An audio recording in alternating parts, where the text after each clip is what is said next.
이 자리는 우리 고양시 최성시장이 우리 대한민국의 구체제를 청산하고 국민이 주인 되는 새 질서를 만들겠다는 큰 대장정을 시작하겠다는 이 자리에 섰습니다. 그래서 관심 가져주시고요. 한번 기대 부탁드립니다. 예.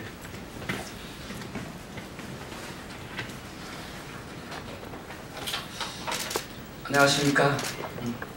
우리 존경하는 국회 출입 기자 여러분, 저는 대한민국에서 10번째 가는 100만 도시의 고향 시장이면서 전국 대도시 시장 협의회장을 역임하고 있습니다. 11대 국회 때는 우리 반기문 전 유엔 사무총장님께서 외교부 장관일 때 통일 외교통상위원회에서 4년 동안 활동을 하면서 함께 여러가지 국가 안위를 논의했던 적도 있습니다.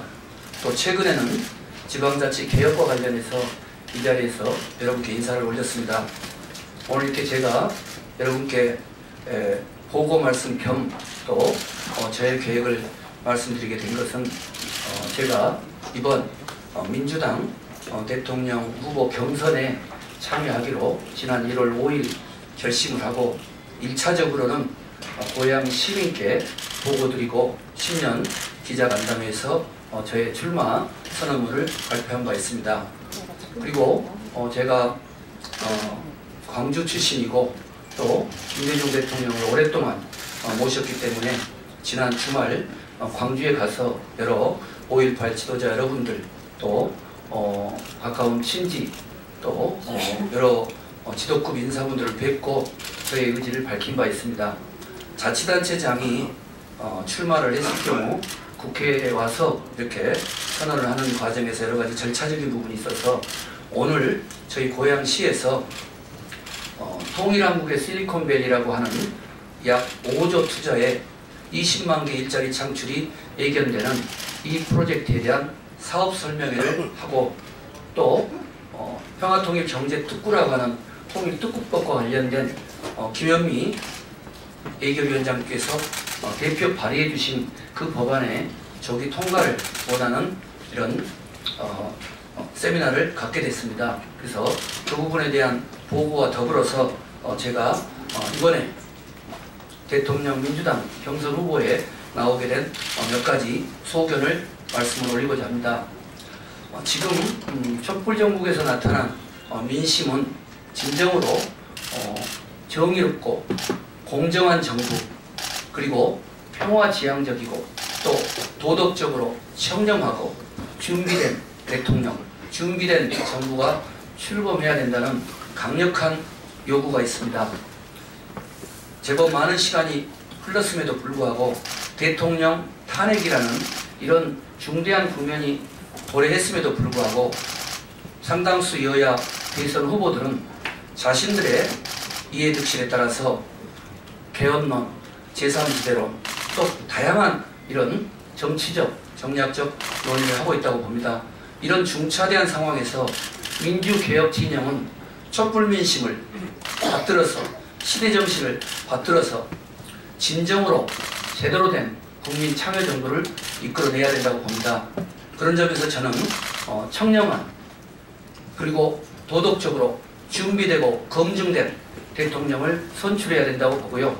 또 무엇보다도 지금 우리 한반도의 상황은 트럼프 미 대통령의 당선, 김정은 위원장의 대단히 위험천만한 핵개발 정책 그리고 우리 국가 지도력의 공백으로 해리 전 미 국방부 장관 같은 분들은 지구상에서 핵전쟁의 위험성이 있다 하면서 한국을 지목하고 있고 또 많은 내외신 언론은 한반도에 재앙이 올 것이다 하는 이런 경고를 하고 있습니다.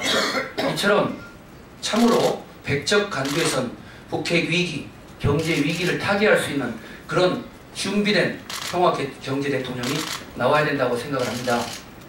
저는 그동안 김대중 정부 하에서는 남북 정상회담의 성사를 위해서 회담 대표로 참여한 바 있고 IMF 위기 극복 과정에서는 인수위에서부터 청와대에서 우리 임창열 전 경제부총리를 모시고 여러가지 의미 있는 역할을 했습니다. 그리고 17대 국회에서도 통일외교통상위원으로서 반기문 장관을 상대로 여러 가지 질의를 했던 바가 있습니다. 그리고 그 이후에는 인구 100만에 10번째 도시 우리 고양시에서 50만 이상의 전국 대도시 중에서 전국에서 부채가 없는 도시, 그리고 실질 부채가 없는 도시를 일찍이 최초로 이룩한 바 있고, 그리고 조금 전 말씀드렸던 연 총 5조가 투자되는 이런 20만 개짜리 창출을 내다보는 여덟 가지의 대규모 프로젝트를 유치를 확정했습니다. 이름하여 통일한국의 실리콘밸리고, 또 이 지역을 중심으로 해서 추진하는 평화통일 경제특구를 통해서 이 지역이 비단 고향 지역만이 아닌 대한민국, 나아가서는 남북 화해협력 시대의 새로운 국가 성장 발전 동력으로 만들고자 이번에는 출사표를 던지게 됐습니다.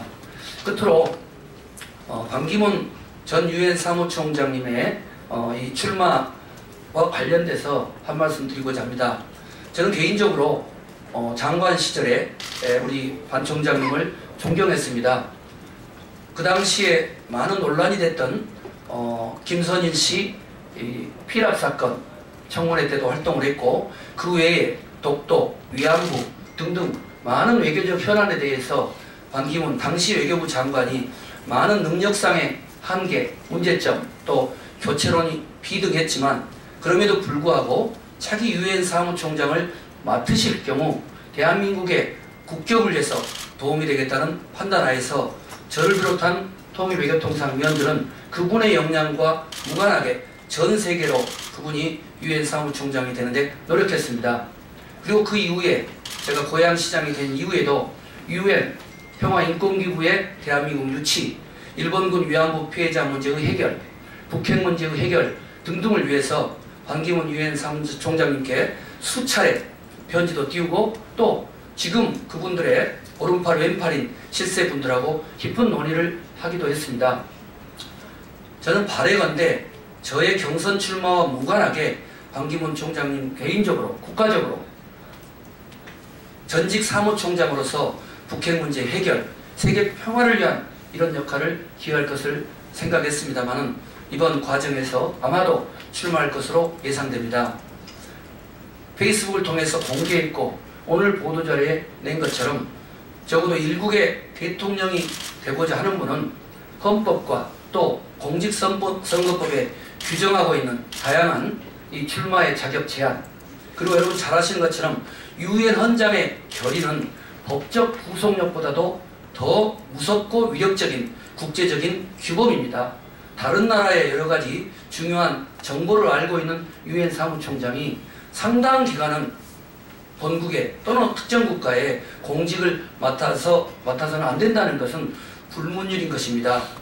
이러한 헌법 또 공직선거법, 유엔 결의안에 심각한 위반이라는 이런 오해를 무릅쓰고, 더구나 동생이 뉴욕 법정에 기소되는 이런 상황 속에서 과거에 박근혜 대통령의 정말 아주 충직한 그런 지원자로서 일본군 위안부 문제에 대해서까지 박수를 치고, 저와 일본군 위안부 피해자 어르신들은 유엔 본부 앞에서 눈물을 흘리면서 한번 뵙자, 그리고 이 문제를 풀어주시라 했음에도 불구하고 외면했던 분이 지금은 촛불 민심을 운운하고 또 대한민국의 민주주의와 인권을 이야기하고 있습니다. 그래서 저는 감히 아마 음락하지 않으시겠지만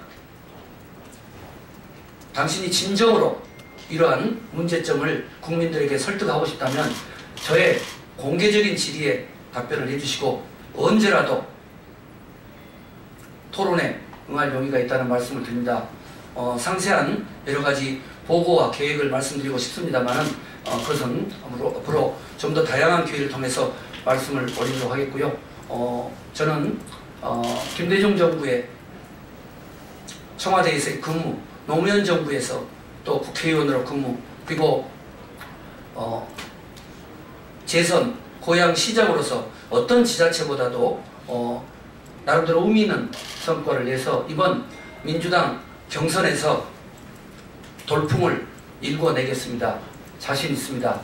그에 해당되는 여러 가지 제 나름의 어떤 계획 이런 부분들은 추후에 말씀 올리도록 하고 다음 주에는 제가 왜 대선에 출마하는가 하는 주제로 이 출간이 예정되어 있고 그 내용 속에 이번 촛불 민심서부터 제가 걸어왔던 길 앞으로의 비전 이런 내용이 담아져 있습니다. 앞으로 지켜봐 주시고 적어도 중요한 것은 이번 대선에서 5천만 촛불 민심을 반영할 수 있는 청렴하고 정의롭고 평화롭고 진정으로 준비된 대통령을 뽑아야 된다. 민주당이 그 중심에 서야 된다 하는 말씀을 드리고, 감히 저 최성도 상당히 훌륭한 여러 후보와 멋진 경쟁을 펼쳐서 저의 진정성, 저의 준비된 역량을 발휘하도록 하겠습니다. 경청해 주셔서 감사합니다.